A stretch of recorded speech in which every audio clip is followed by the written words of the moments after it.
Call up Robert Burch, who's the Acting Director of the Office of Education at USAID. And Robert, you've been working in the field for 25 years, and I know 6 countries, a few of which have been Thailand, Yemen, Egypt, Saudi Arabia, and the Philippines. But I also have to say, in addition to your role in leadership in the Office of Education at USAID, that you've been a sage and balanced contributor to what our investment should look like in technology and education. Balancing both future aspirations and your own experiences driven from your in-country experiences, but also balancing it with the day-to-day realities of the education challenges we face around the world. So I want to extend my own thank you for your contributing role and support in that regard, and invite you to come up and provide some welcoming comments. Thank you, Robert.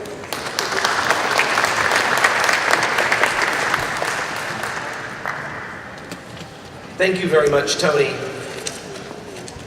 So on behalf of the United States Agency for International Development's Office of Education, I warmly welcome all of you to the 7th annual Mobiles for Education Alliance Symposium. Sorry, I had to think about that for a minute. It doesn't flow off the tip of the tongue like Education Alliance, but welcome all of you. The interest in this area remains very, very high. This year we have over 300 participants registered for this event. We have over 100 presenters representing 33 different countries. Some of you, as Tony checked this morning, have attended this symposium in the past, and some of you may recognize this beautiful venue which we are in today, the United States Institute for Peace, which I think is extremely conducive to the kind of creative thinking and innovation that we are looking for. So I would like to take this opportunity to thank Nancy Lindberg, the President and CEO of U.S. Institute for Peace, and also the leadership of USAID, for ensuring that we have a venue like this to hold this mEducation Alliance Symposium in. I'd also like to welcome today our Ministry of Education officials. They are an extremely important part of the work that we do in ensuring that we use the best technologies to improve education and education outcomes. We have Ministry of Education officials with us today from Egypt, the United Arab Emirates, from Tunisia, and from India. And are there any other ministry officials with us today that I inadvertently left off of my list? Anyone else from Ministry of Education? Great. Well, welcome to all of those who I mentioned earlier. And to the presenters, I'd like to welcome the presenters and also congratulate all of you. As you know, the presentations are selected on a competitive process, and so you all already have something to be very proud of, that your presentation was accepted to be presented here during the next 2 days. So again, welcome to all of you. The title or the theme this year is Future-Proofing Technology for Education in International Development, and it takes an interesting twist. We are asking presenters to project into the future, to the year 2020. And to think about the innovation or the technology that they are using to improve education and learning outcomes. And then we are asking them to think back. What evidence did they need from this point in time to the year 2020 to ensure that their innovation or particular technology is improving learning outcomes? And how did they go to scale to ensure that this technology reaches as many children as possible? Why are we asking these questions, and why are we interested in this area? Why are we looking at innovation and technology for solving some of our education challenges? Because the problem is immense. We all congratulate ourselves for providing access to children to education, but we also know that education quality is dismal in many places of the world. Children are simply not learning. New UNESCO statistics are staggering. 617 million children and adolescents are not learning reading and math skills, even though 2/3 of those children are enrolled in school. 387 million primary school students out of that number are not able to read fluently, are not even able to read proficiently in their languages that they're studying. So we know that the situation is quite dire, and we need to find answers to these huge obstacles and challenges. And we cannot do things the way we have been doing them for years. We need to look at how we can be more innovative in our thinking, more creative, and how we can apply new technologies to help the field of education move forward. Why is evidence important? Well, we talk about science, technology, and innovation all the time, and we show prototypes of things that have the potential to work and to change learning outcomes in the schools that we are working in. But we often do not have the evidence needed to show that there is proof that these technologies make a difference.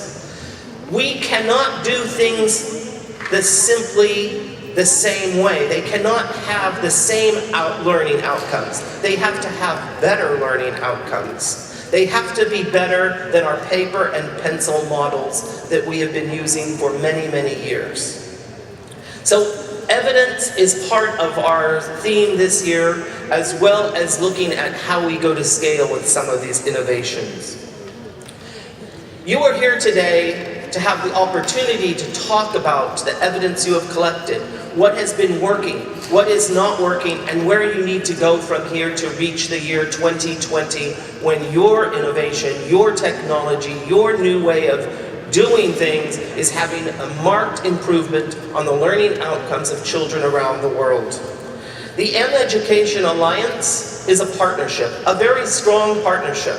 I know that for 7 years, people have been coming together and talking about these issues and looking for answers. It is also a platform for discussion and a platform for knowledge sharing.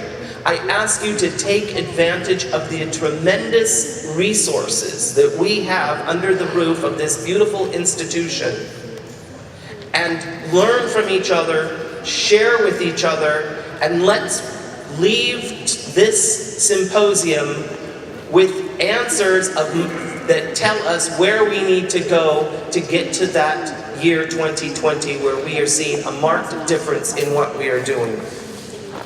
I'd like to mention another partnership, the Global Book Alliance, which is also being highlighted here at this symposium this year. The Global Book Alliance is looking at how do we get books into the hands of children that they can understand.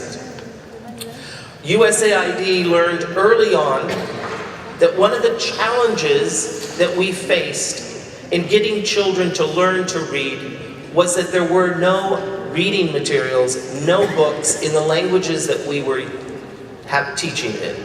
The Global Book Alliance is looking for new ways for book development, book procurement and use, and looking at how technology can play a role in solving this problem. Look for sessions on the Bloom software for title development, on track and trace, and on the Global Digital Library, and I think you'll be very interested.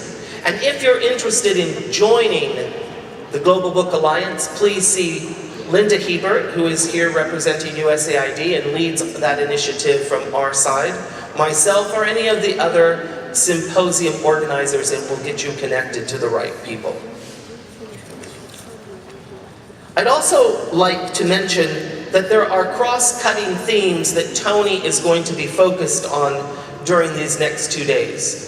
Pay attention to these themes and take advantage so that you can learn more and contribute to topics surrounding girls' education.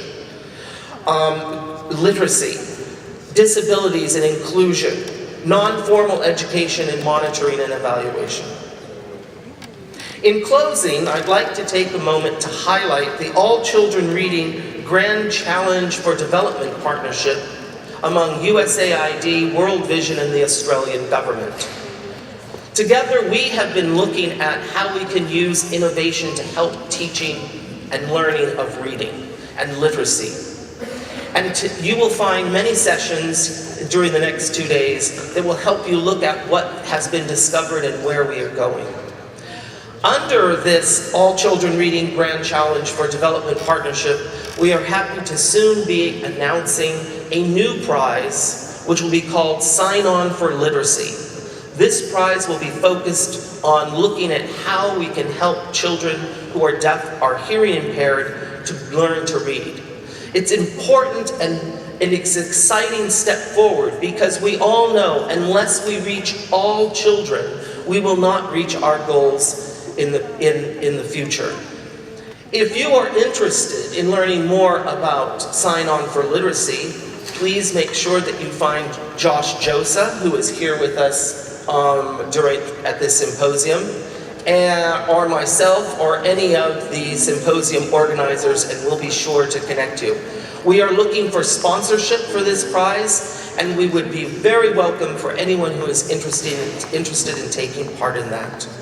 And at this point, to get your interest to catch your interest more, I will show a short video on Sign On for Literacy.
So if you are interested in learning more, please see Josh Josa. Josh, are you, there he is in the back, or anyone else that, any of the other organizers, and we'll be sure to connect you. Before I step away from the podium, I do want to also recognize and thank someone who is extremely important in bringing this alliance together, and that's Tony Bloom. And we all know how much enthusiasm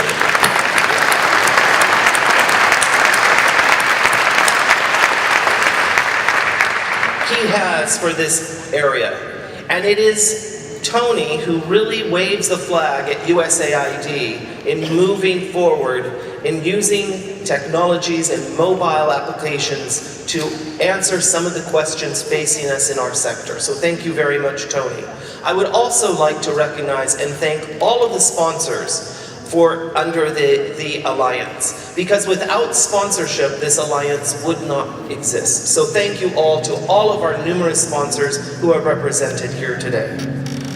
Finally, I'd like to thank everyone again for giving me this opportunity to welcome you, and I'd like to welcome all of you and say have a wonderful 2 days at this great symposium. I look forward to having conversations with all of you later on today or tomorrow. Thank you.